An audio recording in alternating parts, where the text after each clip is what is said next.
இப்போ வந்துட்டு நம்ம அசென்ச்சர், இன்ஃபோசிஸ் இந்த மாதிரி கம்பெனிஸில் கேட்ட ஆரக்கிள் இந்த மாதிரி கம்பெனிஸில் கேட்ட பைனரி சர்ச் ப்ராப்ளம் தான் பார்க்க போகிறோம். ஸோ இங்கே என்ன கொடுத்துருக்காங்க அப்படின்னா கிவன் அண்ட் சார்ட்டட் அரே, அதாவது ஒரு சார்ட்டடான அரே நமக்கு கொடுத்துருவாங்க அண்ட் ஆல்சோ கே வேரியபிள் வந்துட்டு கொடுத்துருவாங்க. நம்மளோட டார்கெட் வந்துட்டு இப்போ கேல 4ன்னு கொடுத்துருக்காங்கன்னா கொடுத்துருக்கிற சார்ட்டட் அரேயில் இந்த 4 வந்துட்டு எந்த இண்டெக்ஸில் இருக்குது அப்படின்றத வந்து நம்ம ரிட்டர்ன் பண்ணுவோம். ஸோ இந்த எக்ஸாம்பிள் எடுத்துக்கிட்டோம் அப்படின்னா 4 வந்துட்டு 0 1 2 3 ஸோ 3rd இண்டெக்ஸில் இருக்குது, அதை தான் ரிட்டர்ன் பண்ணியிருக்கோம். இப்போ அதே மாதிரி அவங்க இம்பார்ட்டண்ட்டாக ஒரு நோட் கொடுத்துருக்காங்க. அது என்ன அப்படின்னா இன்கேஸ் இந்த கேனுங்கிற டார்கெட் வந்து மல்டிபிள் டைம்ஸ் அக்கர் ஆகிருந்தது அப்படின்னா ஸ்மாலஸ்ட் இண்டெக்ஸ்னால நமக்கு தெரியும் லெஃப்ட் சைடில் வந்து ஃபர்ஸ்ட் அந்த நம்பர் எங்கே அக்கர் ஆகிருக்கோ அந்த இண்டெக்ஸை தான் வந்துட்டு நம்ம ரிட்டர்ன் பண்ண போகிறோம். ஸோ சார்ட்டடான அரேனாலே நமக்கு தெரியும் ஒரு சார்ட்டடான அரே கொடுத்துட்டு நம்மளை சர்ச் பண்ண சொல்கிறாங்க அப்படின்னாலே நம்ம கான்ஃபிடெண்ட்டாக வந்துட்டு பைனரி சர்ச் வந்துட்டு அப்ளை பண்ணலாம்.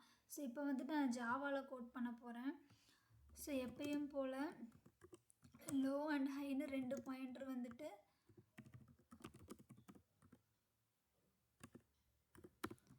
லோ அண்ட் ஹைன்னு சொல்லிட்டு 2 பாயிண்டர் வந்துட்டு நம்ம பைனரி சர்ச்சுக்கு யூஸ் பண்ணுவோம். அண்ட் தென் வந்துட்டு இந்த இடத்துல நம்ம எக்ஸ்ட்ராவாக ஒரு வேரியபிள் வந்துட்டு யூஸ் பண்ண போகிறோம். ஏன்னா நமக்கு தேவை ஃபர்ஸ்ட் அக்கரன்ஸ் மட்டும்தான். ஸோ அதை ட்ராக் பண்ணுறதுக்காக ஆன்சர் அப்படின்னு சொல்லிட்டு ஒரு வேரியபிள் நேம் நான் வச்சுக்கிறேன். நீங்கள் என்ன நேம் வேணாலும் கொடுத்துக்கலாம். இப்போது இந்த while low less than or equal to high, அதாவது இந்த பவுண்ட்ரி இது ரெண்டுமே வந்து ஒன்று க்ராஸ் பண்ணுற வரைக்கும் இந்த லூப் வந்து ப்ராசஸை வந்து நம்ம கண்டினியூ பண்ணுவோம். பைனரி சர்ச் பற்றி ஒரு டீட்டெயிலான வீடியோ வேணும்னா கமெண்ட் பண்ணுங்கள், நான் அது ஃபுல்லாக மேக் பண்ணுறேன். ஸோ இப்போ வந்துட்டு நம்ம int mid is equal to low plus high minus low divided by 2. இந்த இடத்துல நம்ம ஏன் நார்மலாக low plus high divided by 2 கொடுத்து மிடில் கண்டுபிடிக்கக்கூடாது, அப்படி பண்ணலாமேன்னு கேட்டிங்கன்னா இப்போ இன்டீஜர்னு ஒன்று இருக்குது. ஸோ இன்டீஜருங்கிறது ஜாவாவில் 4 பைட், அதாவது ஒரு பைட்டுங்கிறது 8 பிட்டு. அப்போனா 32 2 to the power of 31 வரைக்கும் 32 வரைக்கும் வந்து பார்த்திங்கன்னா அந்த நம்பர் வரும்.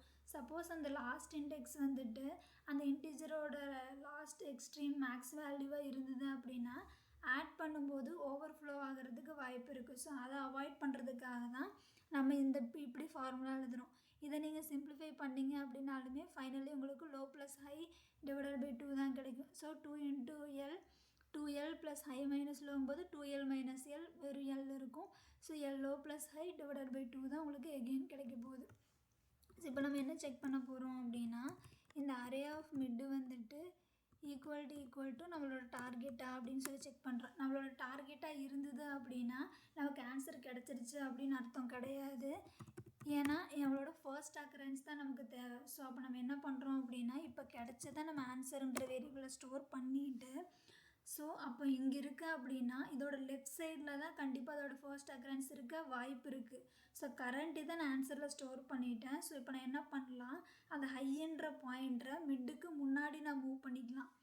ஸோ அதை தான் இப்போ நம்ம பண்ண போகிறோம். மிட் -1 தென் எகெயின் எப்பயும் போல் மிடில் கண்டுபிடிச்சி அது வந்துட்டு டார்கெட்டான்னு செக் பண்ணி அதிகமாக கம்மியான்றதை பொறுத்து லோ ஹை பாயிண்டரை வந்துட்டு நம்ம மூவ் பண்ணி பண்ண போகிறோம். இன்கேஸ் வந்துட்டு மிடில் எலமெண்ட் வந்துட்டு கிரேட்டர் தேன் டார்கெட்டாக இருந்தது அப்படின்னா மிடில் எலமெண்ட்டு இதை விட நம்மளோட டார்கெட்டை விட பெருசாக இருக்குது அப்படின்னா கண்டிப்பாக அதோட ரைட் சைடில் இருக்க போகிறதே கிடையாது, கண்டிப்பாக அதோட லெஃப்ட் சைடில் தான் இருக்க போகுது டார்கெட். ஸோ எகெயின் ஹை வந்துட்டு நம்ம மிட் -1 கொண்டு போவோம். இது எதுவுமே இல்லை அப்படின்னா இப்போ மிடில் எலமெண்ட் வந்து என் டார்கெட்டை விட கம்மியாக இருக்குதுன்னு அர்த்தம். அப்போ கண்டிப்பாக லெஃப்ட் சைடில் இருக்காது. ஸோ மிடிலோட லெஃப்ட் சைடில் இருக்காது. ஸோ மிடிலோட ரைட் சைடில் தான் வந்துட்டு நம்ம பார்க்கணும். அப்போ லோங்கிற பாயிண்டரை மிட்டுக்கு நெக்ஸ்ட் பிளேஸ்லேருந்து நம்ம செக் பண்ணால் போதும். ஸோ இது வந்துட்டு அன்டில் வந்துட்டு லோ ஹை வந்துட்டு க்ராஸ் ஆகிற வரைக்கும், ஏன்னா ஒன்ஸ் க்ராஸ் ஆயிடுச்சு அப்படின்னா நம்ம ஃபுல்லாக ட்ராவல்ஸ் பண்ணிட்டோன்னு அர்த்தம். ஸோ இப்போ நம்ம இந்த ஆன்சரை வந்துட்டு ரிட்டர்ன் பண்ணோம் அப்படின்னா we will get the first occurrence of the specified target. So இப்போ இதை வந்துட்டு கம்பைல் ரன் கொடுப்போம். சாம்பிள் டெஸ்ட் கேஸ் வந்து சக்ஸஸ்ஃபுல்லாக பாஸ் ஆகுதா அப்படின்னு சொல்லி செக் பண்ணுவோம். பார்த்திங்க அப்படின்னா சாம்பிள் டெஸ்ட் கேஸ் வந்து பாஸ் ஆகிடுச்சு. இப்போ சப்மிட் கொடுத்து எல்லா டெஸ்ட் கேஸுமே பாஸ் ஆகுதா அப்படின்னு சொல்லிட்டு செக் பண்ணுவோம். எஸ், பாஸ் ஆயிருச்சு. ஸோ நம்மளோட சொல்யூஷன் வந்துட்டு கரெக்டு. ஸோ இப்போ இந்த சொல்யூஷன் உங்களுக்கு புரிஞ்சிருக்குன்னு நினைக்கிறேன். இந்த வீடியோ பிடிச்சிருந்தா like, share and subscribe. And then உங்களுக்கு வேறு ஏதாவது உங்களுக்கு பைனரி சர்ச் பற்றின ஃபுல் ஃப்ளெஜ்டு டீட்டெயில்டான ஒரு வீடியோ வேணும் அப்படின்னா கமெண்ட் பண்ணுங்கள். தேங்க்ஸ் ஃபார் வாட்சிங். Have a nice day.